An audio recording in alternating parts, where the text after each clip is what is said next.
And Hassan is always ready to serve very nice coffee. Absolutely. And he does so very well. If we ever get a sponsorship, I want it to be Hassan.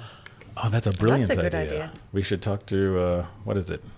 Directly to Hassan or Yeah, directly to Hassan, I guess. Okay. Is he the boss? I don't know. Isn't Studierendenwerk or something? No? I think if it's Studierendenwerk, you can always pay with the student card. Fair. I mean, we are able to So- make personal shout-outs to places or stuff that we like. Oh, absolutely. So if it's Hassan, you can just make a shout-out. Wow, we need to sit down with Hassan and like do some kind of a commercial for fun, like just funsies. And then he would go like, yeah, my American Habibi. Yeah, but we could do it like in so many different styles. Like we could do like a Dallas, Texas used car salesman style of. Come on down to Hassan's, or something like that. I mean, we could do all sorts of fun stuff with that. Anyway, I guess it's something for another day. Greetings, persons of quality, and welcome back to this Anglisten Assemble. Today, we've got, as always, Leon. Lovely to have you here. Hello. And with us always is also Kate. Kate, how's everything going today? Fine, good, excited. Nice. Very positive today. I'm feeling the vibe.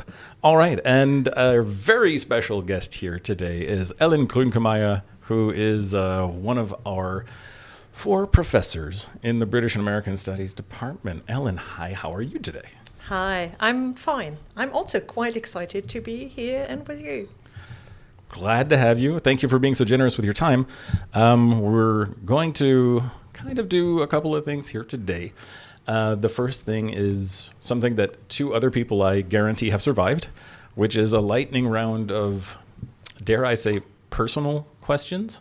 I think we had 4 people already on our podcast. So see, even 4 people have survived. It's Okay, like that's a good to know. 200% survival rate from what I initially thought. That's perfect. So we're going to start off, I think, with our lightning round just to kind of get things warmed up and ready to go and the conversation flowing. Kate, you want to jump us into the conversation? Yeah, sure. Tea or coffee? Both, Okay. depending on, I don't know, mood, time of the day.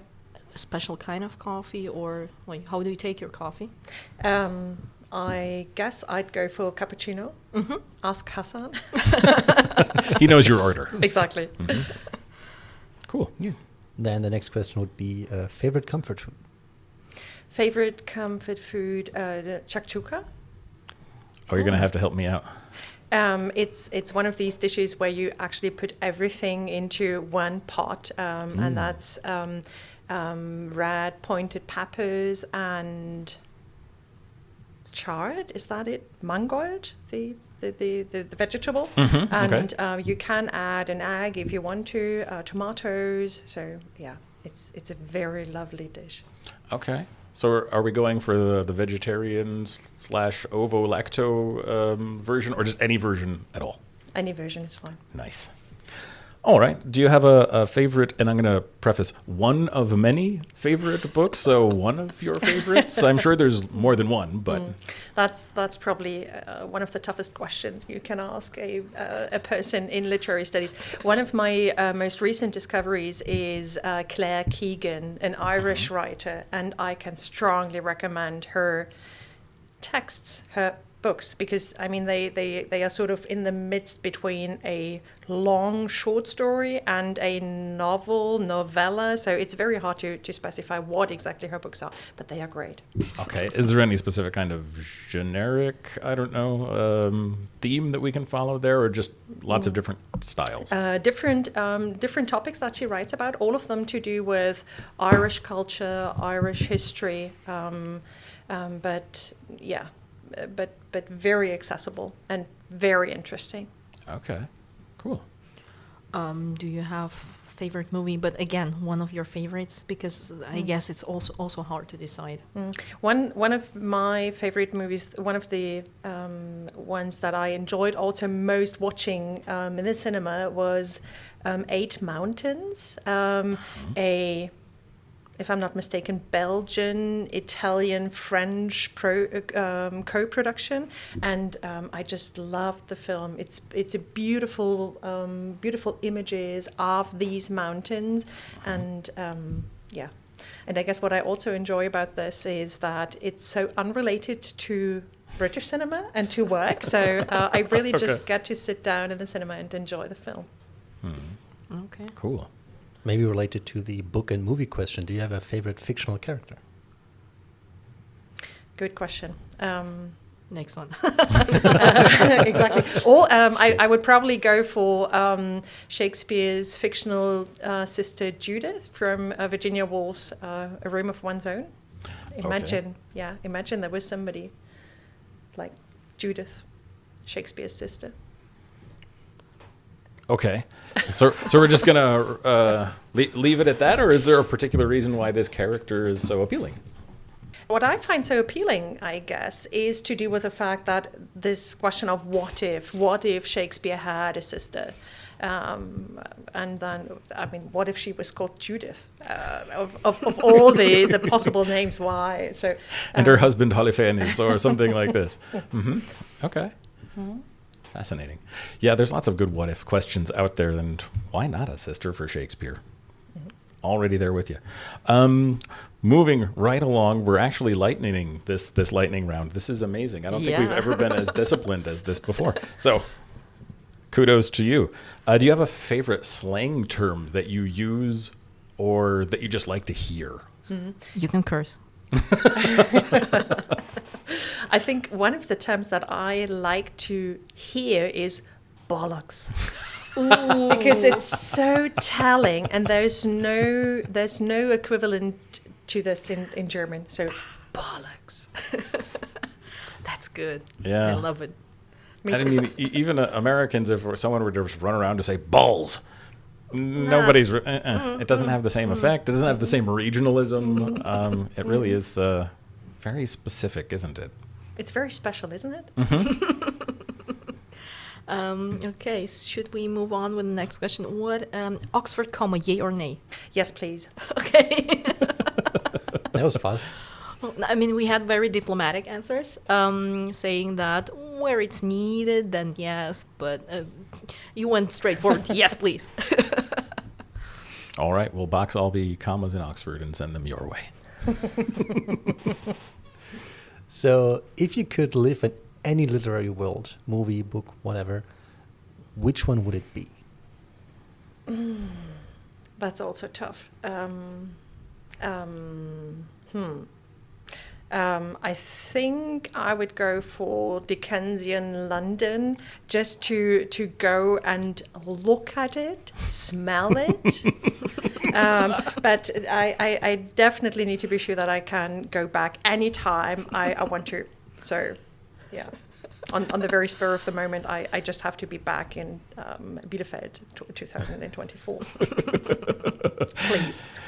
Yeah, I was just thinking that sounds like if you've got the money, it's probably a great place to be.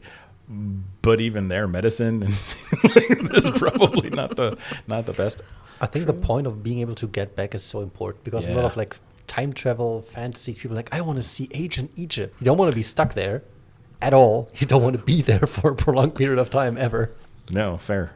I know I wouldn't. But again, just to observe and maybe be in some kind of space bubble there you can watch things for a while, floating around through throne rooms and servants' quarters. I mean, sounds like a lot of fun. And then Absolutely. you just sneeze at a person and the entire nation dies of your influenza because you're... If they're not resistant to anything we have. But I wonder what I'd bring back. So you never really know, do you? The plague. No. The plague. Worst case scenario, yeah. I think it's still around in places, isn't it? I mean, at least theoretically. And so, I don't know. It's still that whole butterfly effect thing that would worry me as well. There are so many iterations of what could possibly happen when you step on the proverbial butterfly and you come back to lizard people or something like this. So there's lots of things to worry about and watch out for. All right, fair enough. That was your question. Oh, see, I'm trying to give Leon more questions than he's due. So we did, our fictional world. How about if you could speak to anybody, fictional character or living person or dead person, and have a conversation? Let's say a nice lengthy dinner. is there a person that comes to mind that you'd want to talk to? I would love to talk to Olive Schreiner, the South African white writer from the turn of the century, 19th turn to the 20th century. And I would just love to hear what she would have to tell me about today's South Africa and the way in which people interact, the way in which gender relations, race relations, cultural relations would work. I would just love to hear her take on this. What kind of things might you expect to hear back about any of these things? I mean, certainly for anybody, regardless of who, from the beginning of the 20th century, they're going to have a big wake-up call, I think, to today's world. But what might you expect would be shocking or... I guess what I'd be most interested in is learning more about how did she go on writing, planning her writing. Is that any different from what we would learn from authors today? Would it make a difference that she is in South Africa? How would that compare to South African writers these days? How would that compare to other writers writing in English in other parts of the world? Would that actually make a difference? Would it make a difference that she's a woman? Okay. Yeah, okay. There's certainly a lot of variation there that you could expect in answers, and not knowing, I feel like, is probably, Every guest we ask these questions brings in a new aspect to them. Like the idea of, if it's a dead person of history, them reacting to our world today. Like getting one of the first American presidents to see how the parties have changed. Yeah, I can't imagine that these people would react in any necessarily positive way to any of this. It would definitely be interesting to hear people's take, for sure. I'm just thinking, all right, let's pull Thomas Jefferson to today and say, this is what happened with that whole slavery thing. The wolf was held by the ear. Take a look at the wolf bite and tell us what you think. There's I'm sure lots of different things that could go on in any of those scenarios. And actually to sit down for dinner with somebody, even if it was an author still, I don't know, author or historical person or anything like that, still living, it would still be very different from the ways in which we would usually interact with any of these celebrities. I was just thinking, because we were talking with Angela Stock about... Hilary Mandel. Yes, for sure. That too. Kate and I know each other so well that we can finish each other's... Sorry. Yeah, see? Not even sentences. No, I was going to say that we were talking about this John Adams series. And one of the things that the John Adams series did speaking of dinner, that I thought was so funny is that it shows the president at dinner doing things that we would find so atrocious as far as etiquette is concerned, like picking up the tablecloth and wiping his mouth all over the tablecloth after eating. So yeah, I mean, you would see so many different things that probably would not be normal to us, and vice versa, of course. All right. I don't want to ask the last question because last time I did that too. Can one of you take this one over? Leon, I think you should. No, you go for it. You're quote unquote unbiased. I'm the neutral party here. Okay, so the quote unquote last question is, if Kate and Leon were to have a pistol duel, who do you think would win?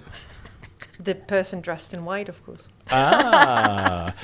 There is a reason she wore white today. So Kate, if you're hearing this and not watching this, is the person dressed in white today. How do you feel, Kate? That's it's just like, I don't know, how many people do we 4-0? Yeah. 4 or 5, yeah. Oh, sorry.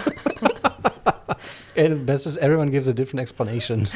Like, you seem more timid, you seem nicer, she has more of a killer instinct, like whatever the reason is. Yeah. Yeah, I honestly don't know how either of you should take this, whether this trend says something good or bad. Exactly. I mean, I think you both should take it as a compliment for different reasons. At first, I wanted to win, and now I'm trying to spin around the narrative of this is just wholeheartedly a compliment to me.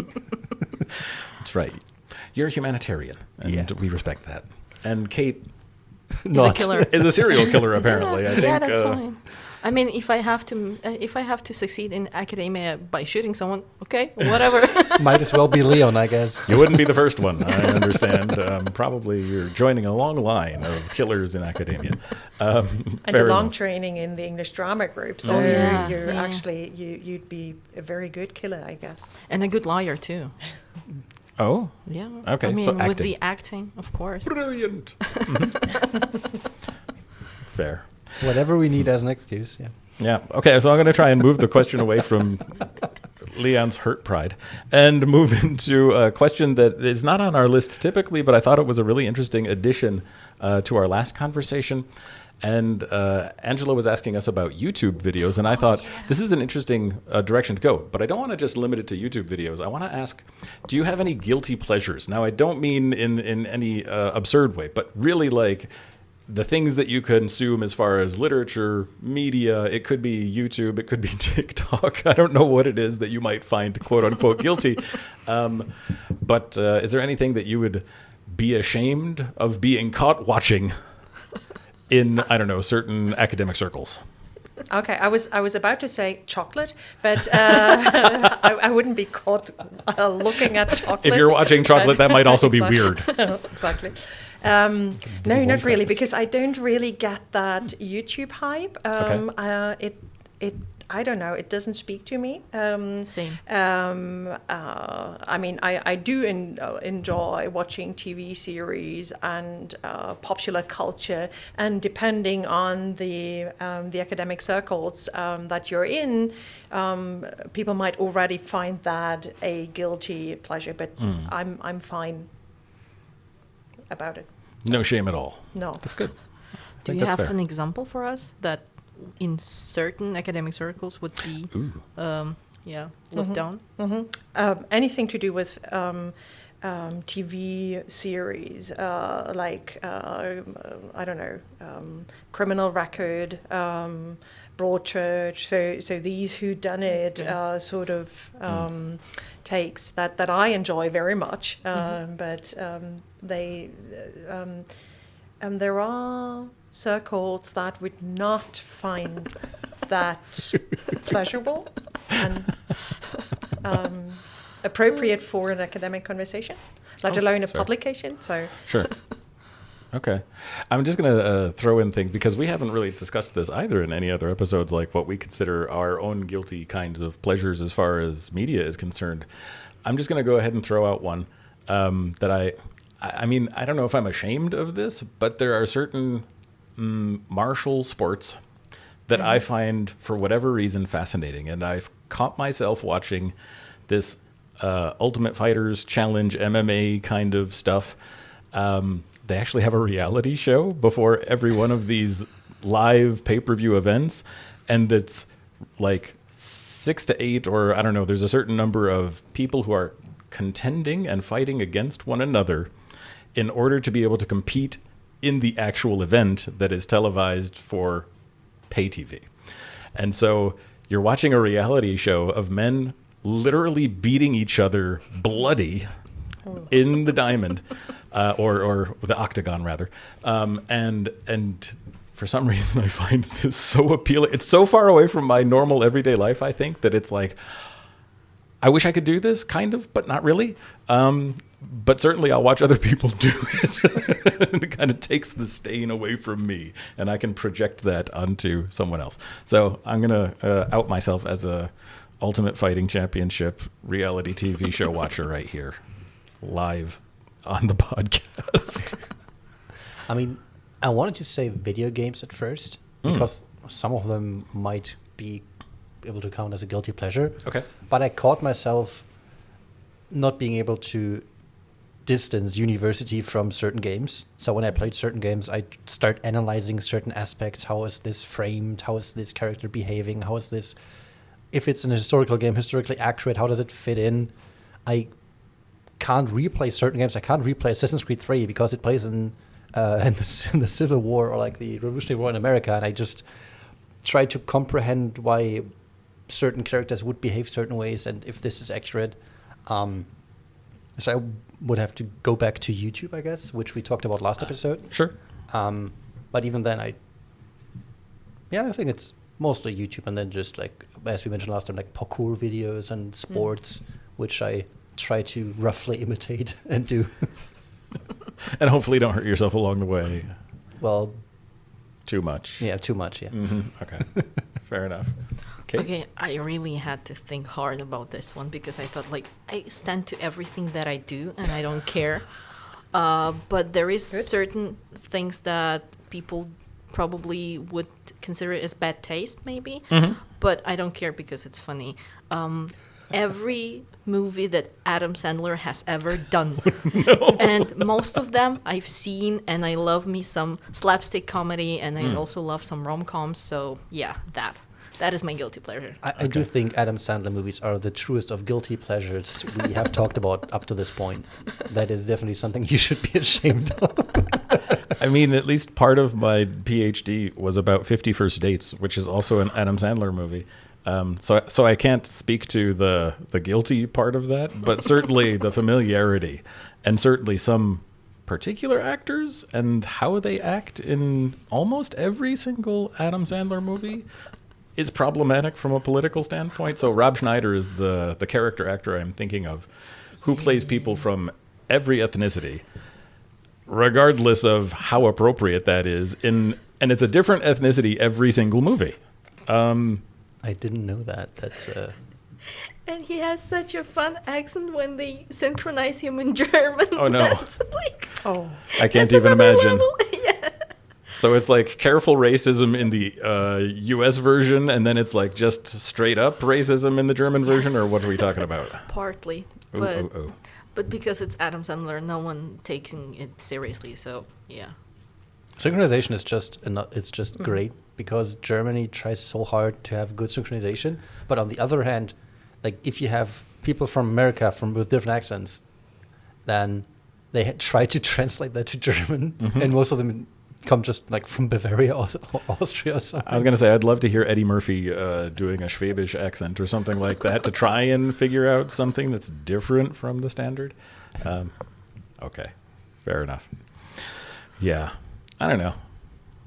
I get Adam Sandler. I mean, certainly guilty pleasure is something that I think fits. No, I just respect the guy for playing himself all the time, dressing how he wants to. Every single movie. Every single movie the same, and he's making money. Like, the guy is rich. Hand over fist, yeah. Yeah, that's my dream. Like, this is what I would want to do. And teach the academia everything. Like, yeah, if I could do that. Okay. So that's plan B if you don't manage to become a killer? Yeah, probably. Plan A, killer. Plan B is being Adam Sandler.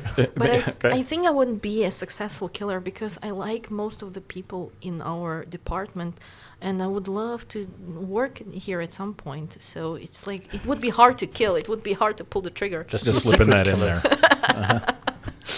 I might point out you already work for us. Okay. No. How are we called in German? Sachbestand? That's Wow. That's the situation for the... I mean, isn't that what we're also called to a certain degree? We're like the background or the, I don't know, accoutrement that comes along with the building. Partly. Especially this building. Yes. Yeah, true. Aye. So in case you didn't realize, we're in the university main building. That's the UHG. And of course, yeah. I feel like it's not much older than me, honestly, this building, even though it feels much more run down than me, although, to be honest, I don't look at myself that often, so maybe I'm more run down than I think. All right. Kind of to move this into the getting to know you direction that we really want to be going into. I mean, Leon, Kate, I'm very happy that you were able to contribute to this answer of guilty pleasure. And I'm sure the listener out there is also very interested in hearing about you as well. The one listener we have. Ellen, I wanted to try and get back on track with asking you about your own kind of academic beginnings. Like, what do you remember about wanting to be in academia, or how did you wind up doing what it is you do? Good question. Thank you. I don't know.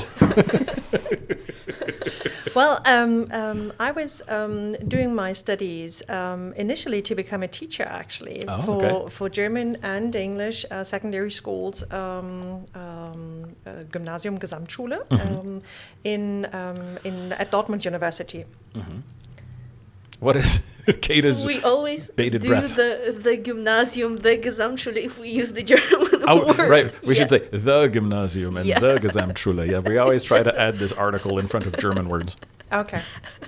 Sorry. No, that's fine. So I actually trained to become a teacher. Okay.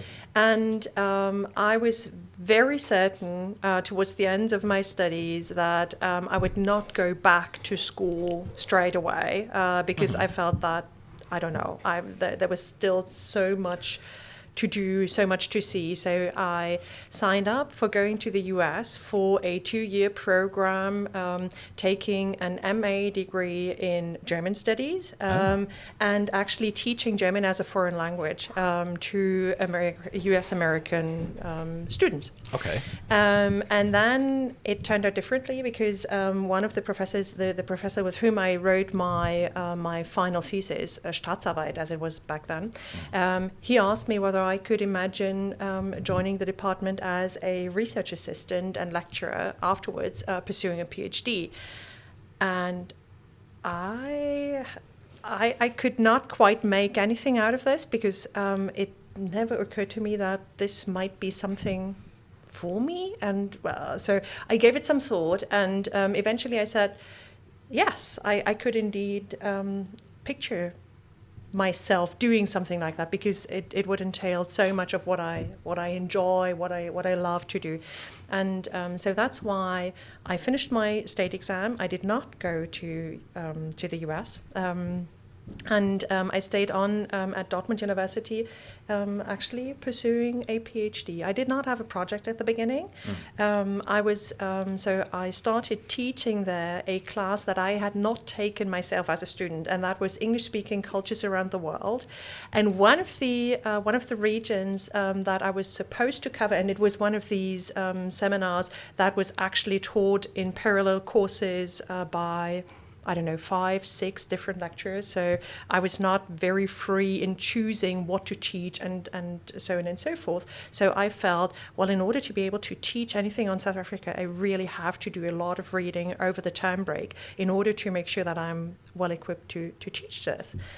And I just got hooked. I was so fascinated by South African literature and culture that I quickly decided, well, this will be my PhD region. And at first I thought about continuing doing something along the lines of what I did in my final thesis. I did something on the skin as a projection. What was it called? I still wrote it in German. So die Haut als Projektionsfläche von Selbst- und Fremdbildern. I think that's what the title was of the state exam final thesis. And I wanted to continue working on the body. So at first I started with the body in South African literature and culture, something along those. So extremely broad, more than enough for, let's say, 20 PhDs. For sure. Exactly. And then I started, becoming more focused. And eventually I did my PhD on South African representations of HIV/AIDS. I also went to South Africa. It would not have been possible without also spending longer time actually in the country because a lot of the material I would not have had access to from Dortmund or from Germany or from Europe. So that's what got me started. In the meantime, I got on a different contract with Hanover University because that was a full-time contract. I had a part-time contract with Dortmund University. And one of these normal kind of exactly. I had PhD candidate positions. Exactly. Okay. Exactly. And then I got the contract with Hanover University. And at some point, I started wondering, well, should I actually pursue with a second PhD, the Habilitation? And I really decided, well, I have to take a decision because actually with pursuing a PhD, that still means that you sort of open up opportunities and different fields that might be relevant outside of school also. And with the Habilitation, it actually means that you pursue a university career full stop. And it's so tough to pursue a university career. But then I thought, I enjoy what I do so much, this combination of research and teaching. Would I really want to give that up, even though I had the opportunity to stay on at Hanover University for another 6-year contract? So I decided, no, I'm going to go for it. I will at least have another very fine 6 years. And then I got an interim professorship position for 3 semesters at Leipzig University. And I started applying for different positions. And here I am. I joined Bielefeld in 3 years ago as a professor in British Literary and Cultural Studies. And how do you find Bielefeld? I actually enjoy it. Nice. I mean, I do not enjoy the building. I know that I have some colleagues who feel very passionate about the building. I don't think any of us are among those guys. No, here. I've been Can to you give us Leipzig names? recently. I've seen the Leipzig University. This doesn't compare. We don't compare. Yeah, but with Leipzig, I mean, I had a walk from my office to the seminar building that was more than 1 kilometer. So that's also the downside. I mean, here at least it's a campus university, and And what I find very nice about the university really are the connections also between departments, because everything is on this one campus, and we have our offices next to each other, and so you can easily meet all kinds of people from different departments, and it's not much of a hassle to actually meet. And what I enjoy about the city of Bielefeld is the short distances. I can basically cycle everywhere, very short commutes, and that's I guess what I really enjoy. I thought I saw you on a bike just last week, actually, coming out of the university. I thought, wait, is that Ellen? Now I know. It must have been. Exactly. I usually come by bike. Okay, fair enough. Now I don't want to monopolize the questions here. If you two younger folks want to fire a question in between, by all means do so. No, I just had a very stupid but funny question. Hey, we're here for it. So who was the professor that you needed to shoot to be here? I'm very lucky. I did not have to shoot anybody, but I was lucky enough to have to follow up on a professor who decided that he would rather leave Bielefeld for a different university. Instead of dueling for the position. Exactly. So as someone who has seen multiple cities and multiple countries, how does, is there anything special? I grew up in Bielefeld. I've lived here all my life. I can't really look at the city from the outside, but as someone who came into Bielefeld, how does it fare compared to what else is out there? It's very direct and very open, and I guess that's something you have to be able to cope with. So people who feel that they are easy to irritate, they might find Ostwestfalen too much in your face. Yeah. But as someone who's lived for many years in the Ruhr area, for example, this is I really appreciate this sort of directness and openness, and there's this no nonsense style. That's what I really enjoy about Bielefeld as well. So by reverse logic, we're saying that Dortmund is nonsense? No. But for example, Hanover is how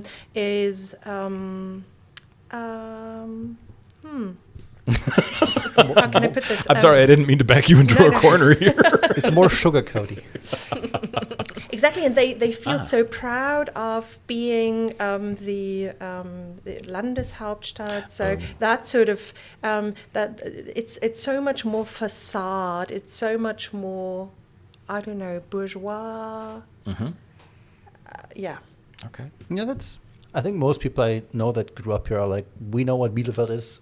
We know how we are, and we just accept it. Mm-hmm. We are not like Berlin, the biggest, like a giant city. We don't have giant golden windows somewhere, or like canals, Hanover, anything. We just are what we are. Unfortunately, there's no lake. I really miss, I don't know, a We lake. have some smaller-ish things compared to that, but not a lot. That's true. You have Like? die Stauteiche. Obersee? Oh yeah, Obersee? but you can't go for a No, swim. you can't in go the for a swimming swim. pool. No. There. No. No, It's we don't. smelly and it's... Yeah, we don't have those. That's true. I mean, if you really want a dirty swim, you can go down to Bultmannshof to the pond and fight the ducks for some space in the water, but I wouldn't recommend it. Or you can go to the parking number 2 if it's raining. And there is a there is a huge big- pond. yeah. Okay. Okay. Wow. The puddles that you can swim in. Okay. Well, I mean, sure. Fair enough. But I mean, I feel like we've talked to a couple of different people about Bielefeld itself, and I feel like I want to push my motto for the city even further down the line and say, Bielefeld. Why not? Yeah. I mean, it's not It the is what it biggest, is. It's not the best at anything, but it's still the porridge that Goldilocks ate. It's somewhere right in the middle. It's not too Absolutely. big, not too small. But if you ask a Bielefelder, they usually are really proud of Dr. Oetker and like pointing out like this is where it came from. We supply everyone. That's us. Pudding Town, baby. And pizza. Yeah, okay. Well, I'm afraid I'm not into pudding, so I might not be the best person to talk to about that. But I mean, it's very much in the middle. Also, geographically speaking, the commute on the ICE connection, if the trains are up and running, to different parts of the country. So that's what I really enjoy. Yeah, it's not too far if you want to hop on a train to Berlin or to Hamburg, or I mean, there are worse distances. And if I think in U.S. terms, and I realize that this is probably not the easiest terms for other people to think in, like the next closest city from where I'm from is 5 hours in either direction. You go west, you go east, you got Detroit, you got Chicago, and 5 hours is a pittance. It's nothing. Hopping in the car for 5 hours, that's normal for us. So yeah, you got 2 hours on a train in Bielefeld to go to any one of these wonderful, large international cities, and Bielefeld provides you that And I mean, nearness. 4 hours by car, you're at the Ostsee. How you call it in English? The Baltic Baltic Sea. Sea. Baltic Yeah, Sea, yeah. yeah. And as a student at Bielefeld University, you get access to the student ticket and can go anywhere you want. Yeah, how did that play out, by the way? I remember there were some difficulties at the beginning of the semester with... didn't bother. Okay. So as long as you had a student ID, you were fine. No, I just used the student ID. Okay. I'm not saying that it's... So it wasn't necessarily fine, but you still got around. No, I have never encountered someone controlling me. So you never had to test the waters. Yeah. Okay.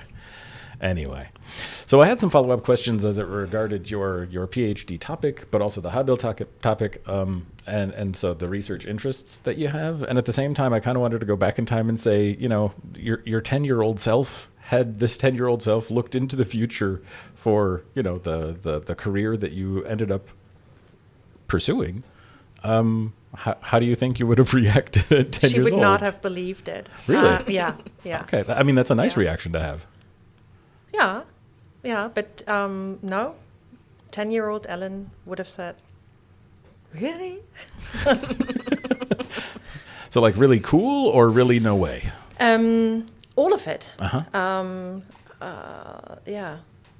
Yeah. I mean, competition is so tough. Oh, yeah. If you look at the academic arena, and then to actually be on a permanent position, I still consider myself lucky.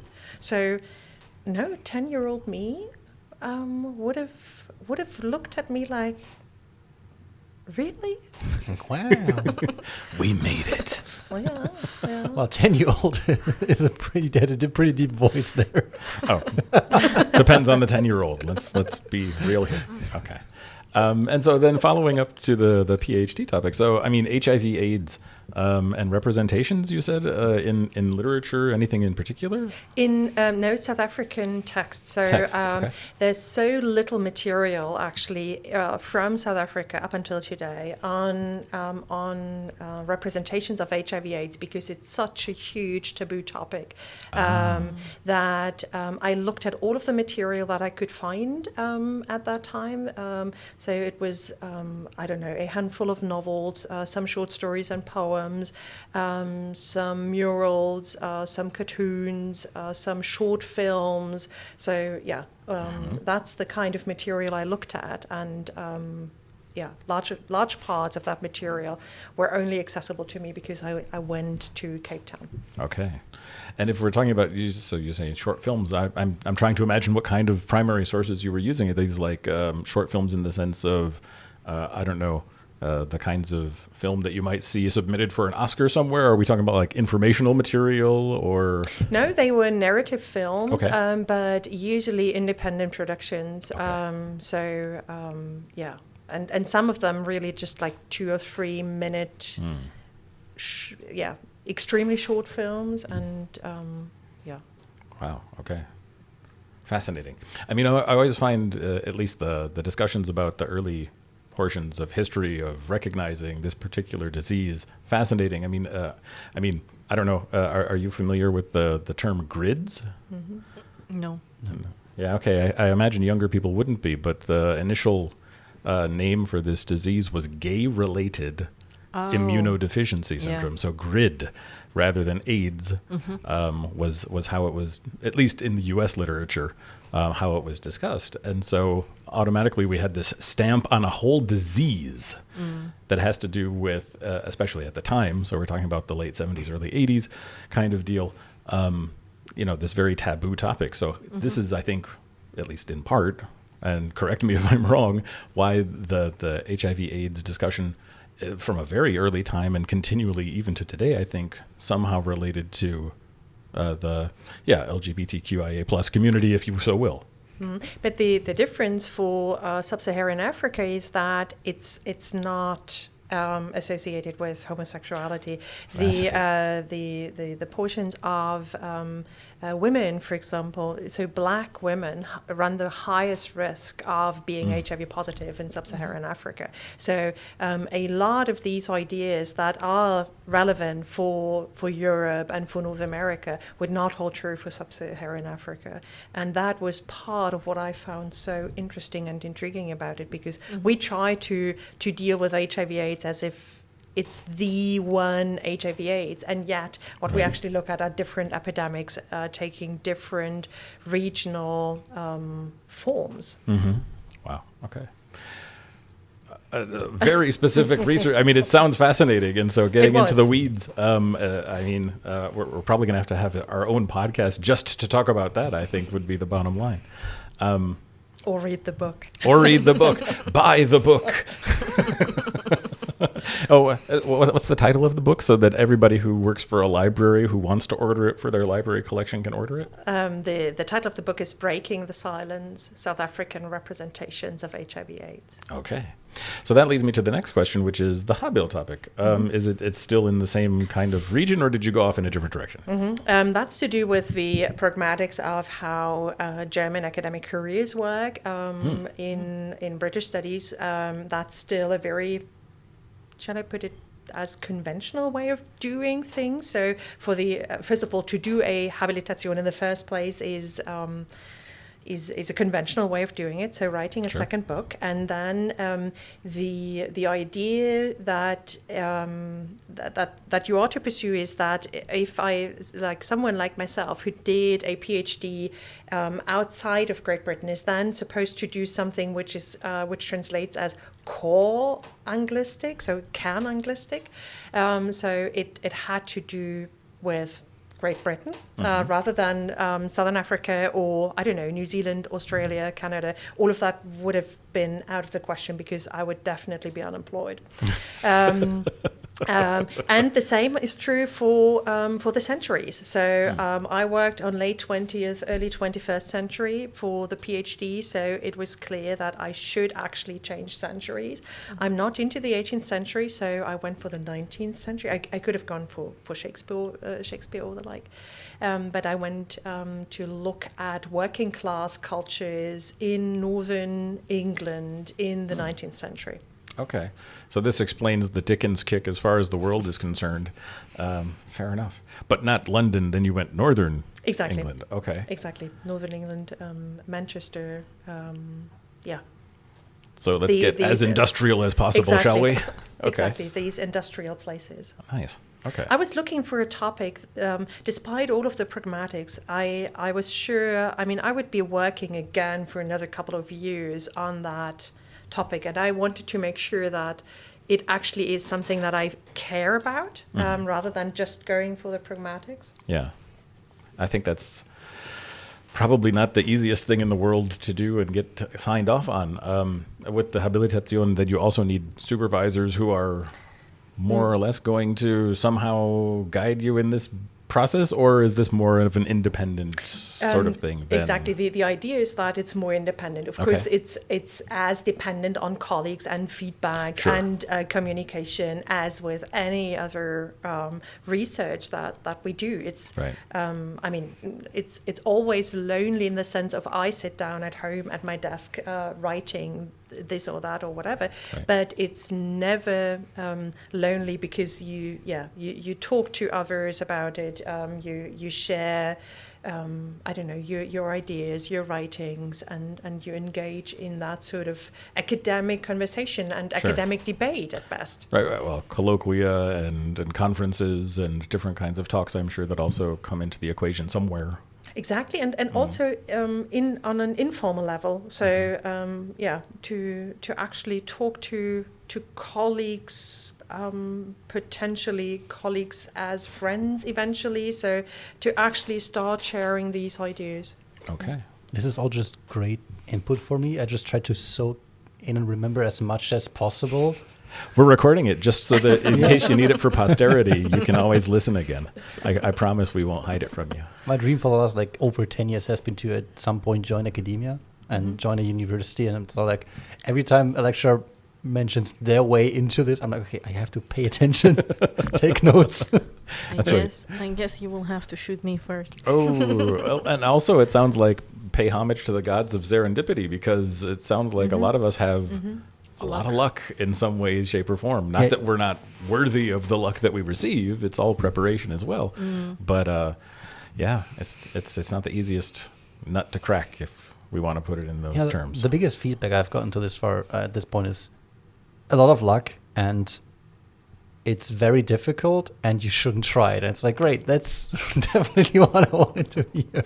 I think it's also to do with taking a conscious decision, because I felt that, for example, at this time when I decided, should I really go on with a habilitation, even though, I know the odds, and I still thought that if I take the conscious decision, I can look at my, 8 or 10 year younger self, not my 10-year-old self, but my 8 or 10-year-old younger self, and still think, I took that decision back then for this and that reason. I'm one of these people who actually do lists of arguments and counter arguments. Oh, okay. And I kept that list for a very long time. So I would have been able to reconstruct my arguments as to why I did what I did. And for me it worked. It might not have worked. I don't know. So it sounds like, Leon, do you have a pro-con list for academia yet? Because it sounds like it might be a good starting place. Maybe. I have one. I'm missing some con arguments because others I want this. I want to do this. Okay. I have a question. Please. Do you enjoy more the research part of your job, or rather the teaching part? I wouldn't be able to imagine one without the other. Okay. That was part of, I told you that I did the teacher training degree at the beginning. And I had the plan A would have been the academic career, plan B, plan C, plan D, plan E at some point. And at first, becoming a teacher sort of was further down on the list for a range of reasons, but then it sort of started moving up again, and it would have been my plan B. So I might have started working as a teacher for English and German. What I would have missed about being a teacher is the research part. But what I would have missed in other positions is really this very flexible combination of research and teaching. For example, I consider myself lucky that I did both my PhD and my Habil as a lecturer. So I had time allocated due to the reduced teaching load allocated for my research projects. But if the research does not work out as well as I wanted it to be, I could always prepare for classes, and I could enjoy courses that work well, and the other way around. If I don't know, if a particular semester turns out to be stressful, the class does not really work well, the research might. So it really is that sort of balance that I enjoyed the most. So 2 legs to stand on, as it were. What about you, Brian? Nice. What about me? What? Same question. Repeat the question for me, please. Do you enjoy? Well, Brian doesn't do much research, right? Not anymore. Not anymore. So my But- PhD is done, which means my research, at least for the time being, is more or less complete until that project is tied up with a nice red ribbon and handed in and published and all of that good stuff, which shall be soon. And what happens beyond that?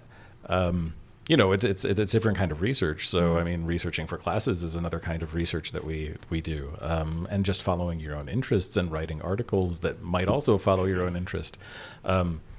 It doesn't always have to be another book. I'll just put it out there like that. The first book was a challenge, I'll say, for myself. And I think probably most people would agree with that assessment. And so the question of how much do I want to self-flagellate by forcing myself into another book is, I think, a question that almost every researcher is going to be confronted with at some point or another. And I think my days of self-flagellation are over. And I'm just going to pursue the kind of research that I really find enjoyable, and I think at the same time limited time span and length of whatever it is I'm creating at the back end of this research.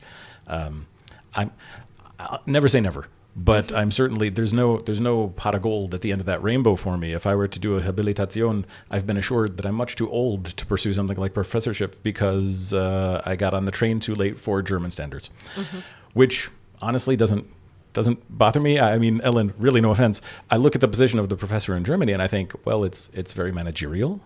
It's kind of human resources, research teaching. Correct me if I'm wrong, but I'm going to use this term, begging for money in certain instances, that is applying for third-party funding. There's a lot of things that I find unattractive about the position. And so even if I were still able to, due to age reasons, still get on the train, I don't know that I want to be on that train. I think the train I'm on is pretty sweet. I think the main difference for someone like myself was that the question was, do I want to be a professor or do I want to be out of academia? Actually Bielefeld University is one of the few universities that I know of that actually has permanent staff in Mittelbau. I mean, native speakers like yourself excluded, but I'm not a native speaker, so I would not have been relevant for any such position. Right, and for almost all of these other positions, it would have either been a professorship or not in academia. I also enjoy being a professor, I should say. So even though the admin is a lot, and the admin is not my priority. I mean, for example, there are many people who, after pursuing their PhD, that turn into Hochschulmanagement, that sort of career. And I was sure that that's not the path I would enjoy taking. But to also to also enjoy the responsibility of actually taking a decision on, well, what should the study program look like? How can I include my own research interests or material that I find students should be able to cover as part of their degree? How can I design modules or module elements that actually cater to all of this? That is something I really enjoy. And I think we just kind of nailed 3 different levels of this kind of where can you go with PhDs and Habilitation. So we've got these kind of 3 different functions. We've got admin, we've got teaching, we've got research. And if you want to be a university manager or something along these lines, there you're cranking up the admin side of this task, and the other things maybe not as much, and so on and so forth. So on the Mittelbau side of things for people with permanent positions, then it's the teaching that's cranked up to full volume, and you still got a little bit of research here and a little bit of admin there. Sometimes more admin. I was about to say.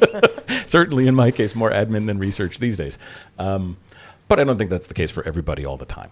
So, I mean, and then you've got the professorial position where you've kind of got all 3 of those things kind of at almost equal levels, depending on where you are and whether you're doing more research at the moment or more teaching at the moment or something along those lines. Or you have monster admin tasks like reaccreditation, commissions and things like this. So I feel like yours is the balanced position where you get to kind of be in all 3 of those areas at the same time, where I get to kind of hide away if there's admin, but yes, I've got my admin and I don't have to worry about that admin over there as much. So the teaching then takes kind of the priority. And so, yeah, I mean, if you two, Leon, Kate, are looking into some kind of academic future. I want to teach. You want to teach? Yeah. I thought I only wanted to teach because I came from a position where I wanted to be a teacher, and then I realized I want to teach at academia where I have the option of choosing my topics in a certain area, and not just what I have to teach again and again and again at school.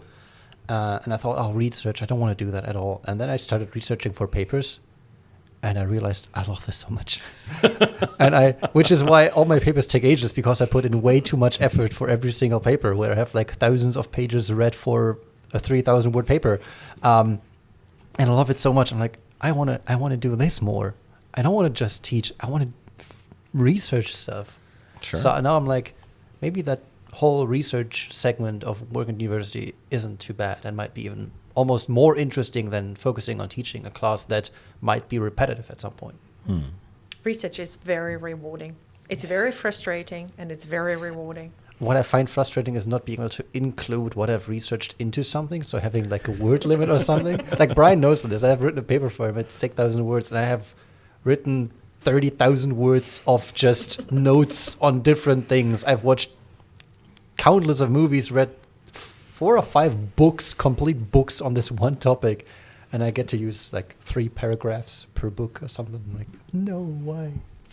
I have so much. Yeah, I mean, that's of course different for student papers, because you really have to think about credit points and how to get done with your studies. But in a PhD, for example, I find, and that's usually what I also tell PhD students, to sort of read, at least at the beginning of your PhD project, to read as much as possible, because eventually your PhD project will turn out in a slightly different way from what you first thought it would look like. And that's something I find very rewarding. And there you have it, folks. Read, read, read. No, I just want to be a teacher because I want to beat my grandma and be a better teacher than her. Because I would be a 4th generation teacher, actually, in my family, all on women's side. Mm-hmm. So, yeah, she was a teacher at Goethe Institute for German. And me, I'm already teaching German, so at university level, yeah, I would win her. You're going to see? Kate, you always take it to the competitive level. Of course. I'm like, I love this so much. It's so dear to my heart, because like I want to beat someone. Hey, at the end of the day, I'm going to say whatever motivates you is really fine. Wherever you can pick up motivation, why not? As long as it isn't money in some positions. Well, I mean, if we're talking about corruption, of course. But I mean, we all got to, pay the rent at the end of the day. So no, I mean, certain positions don't get paid too much. I see. Yeah. What are you going to do in a fair world? I don't know. Yeah. You tell me. I wish I knew what that looked like. Anyway, so I think we're going to have to wrap up here, at least for today, and we'll come back to talking about a further topic in the Basis 2 module, that is Intro to Literary Studies and Analysis, or what's the new title? Sorry, I didn't warn anyone there was going to be a quiz. That's fair enough. I think it's Introduction to Literary Studies, Literary Analysis and Interpretation. Okay, fair enough. We'll just run with that. And that was the first part of our conversation with Ellen Grünkemeier. We hope you all enjoyed it. We were so taken with our conversation that we decided to make 2 podcasts out of this. So, hey, folks, to be continued. You'll hear more from Ellen next time at Anglisten Assemble. Excelsior! Give you a try. If you do well, you can go a long way. But if you fail, The producers pledge that they will produce you only can go a long way results too. which will contribute to your musical enjoyment and successfully meet your high-quality standards. This episode of Anglisten Assemble was privately produced as a joint nonprofit informational project of students and staff at the beautiful Bielefeld University. All views and opinions expressed on the show in no way reflect the official views of the university and are solely the perspectives of our hosts and guests. Information provided is true to the best of our knowledge at the time of production, but this is naturally subject to change as some details are time sensitive. Anglisten Assemble is produced and edited by Kate Lee, Leon Dalashel, and Brian Rosema for the private use of our quality audience. If you want to get updates and further info about Anglisten Assemble, check out our Insta at anglisten.assemble. And if you're enjoying what you hear, throw us a 5-star review on Spotify. Those help us spread the word and get more Anglisten to join the assembly. Musical accompaniment today includes the sonic stylings of music from allesgehmerfrei.de. And finally, we'd like to thank our special guest today, the eloquently Elysian Ellen Grünkemeier.